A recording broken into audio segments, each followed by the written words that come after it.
Right, ఇక breaking news చూస్తున్నాం. తెలంగాణలోని అన్ని జిల్లాల కాంగ్రెస్ కమిటీలపై టీపీసీసీ కసరత్తు ప్రారంభించింది. దీనిపై టీపీసీసీ చీఫ్ మహేష్ కుమార్ గౌడ్ దృష్టి పెట్టారు. ఈ నేపథ్యంలో ఉమ్మడి జిల్లాల ఇన్ఛార్జీలు డీసీసీ అధ్యక్షులతో మహేష్ కుమార్ 1-to-1 చర్చ జరిపారు. ఇప్పటికే పార్లమెంటు అసెంబ్లీ ఇన్ఛార్జీలతో భేటీ అయిన మహేష్ కుమార్ నేతలందరి ఆమోదంతో జిల్లా కమిటీల కూర్పుకు నిర్ణయం తీసుకున్నట్లు సమాచారం. ఇక 2-3 రోజుల్లో డీసీసీ కమిటీలను ప్రకటించే అవకాశం ఉంది.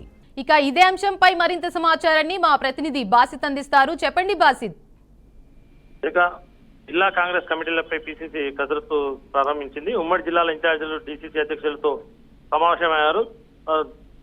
త్వరితగతిన రాబోయే ఎన్నికల్లో ఎలాంటి చర్యలు చేపట్టాలని చెప్పి కూడా వాళ్ళు కసరత్తు మొదలుపెట్టినట్టు సమాచారం అందుతుంది. ఇదే విధంగా గతంలో జరిగిన సమావేశాలకు కాకుండా ఇప్పుడు ప్రస్తుతం అయితే ఇప్పటికే పార్లమెంట్ అసెంబ్లీ ఇన్ఛార్జీలతో భేటీ నేతలందరి ఆమోదంతో జిల్లా కమిటీల కూర్పు కూడా 2-3 రోజుల్లో పీసీసీ కమిటీల ప్రకటన కూడా చేయనుంది. వాస్తవంగా రాష్ట్రంలో జరిగే ఇప్పుడు ఎన్నికల్లో కూడా ఏ విధంగా మనం ముందుకెళ్లాలని చెప్పి కూడా వాళ్ళు నడుస్తుంది. ప్రస్తుతం అయితే రాష్ట్రంలో వెనుకబడే వర్గాలకు 42% రిజర్వేషన్ కల్పించాకే స్థానిక సంస్థల ఎన్నికలు కూడా వెళ్దామని కూడా రాష్ట్ర కాంగ్రెస్ వ్యవహారాల ఇన్ఛార్జ్ తో పాటు ఇక్కడ మొన్న జరిగిన మీటింగ్ లో కూడా వీళ్ళు వెల్లడించారు. ప్రస్తుతం అయితే టీసీసీ నాయకులతో మహేష్ గౌడ్ సమన్వయం కానున్నారు.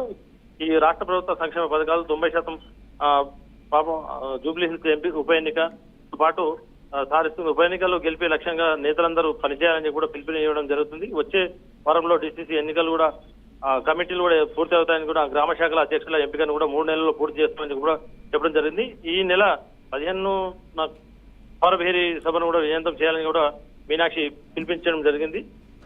రాష్ట్రంలో కాంగ్రెస్ అజేయంగా నిలవడం కోసం పీసీసీ చీఫ్ చేసే ప్రతి పనికి సీఎం రేవంత్ రెడ్డితో పాటు మంత్రివర్గం కూడా అండగా ఉంటుందని కూడా తెలవడం జరిగింది. ఈ నేతలంతా కలిసి పనిచేయాలని చెప్పి కూడా ఈ సందర్భంగా ఆయన చెప్పడం, ప్రభుత్వ పథకాలన్నీ ప్రజలకు తీసుకెళ్లి బాధ్యతను పార్టీ నేతలు కార్యకర్తలు తీసుకోవాలని కూడా టీపీసీసీ చీఫ్ మహేష్ కుమార్ గౌడ్ సూచించారు. 2029లో రాహుల్ గాంధీ ప్రధానం కావడం ఖాయమని చెప్పి రాష్ట్రంలో వచ్చే ఎన్నికల నాటికి బీఆర్ఎస్ ఖతమై రేవంత్ రెడ్డి నేతృత్వంలో కాంగ్రెస్ మరోసారి అధికారంలో వస్తుందని కూడా జోస్యం చెప్పడం జరిగింది. సమావేశంలో పాల్గొన్న నేతలందరూ డీసీసీ అధ్యక్షులు, కార్పొరేషన్ చైర్మన్లు, అనుబంధ సంఘాల అధ్యక్షులు కూడా ఉమ్మడి జిల్లాల పార్టీ ఇన్ఛార్జ్ కూడా జై బాబు జై భీమ్ అంటూ కమిటీ నేతల పెద్ద సంఖ్యలో కూడా పాల్గొన్నారు. ఇప్పుడు ప్రస్తుతం అయితే బూత్ స్థాయి వరకు టీపీసీసీ సమావేశంలో అనంతరం విప్ ద్వారా బూత్ స్థాయి వరకు వెళ్లి వాళ్ళను బలోపేతం చేసేందుకు ప్రతి ఒక్కరు పనిచేయాలని చెప్పి కూడా సూచించినట్టు సమాచారం అందుతుంది. Right, thank you for the update Basit.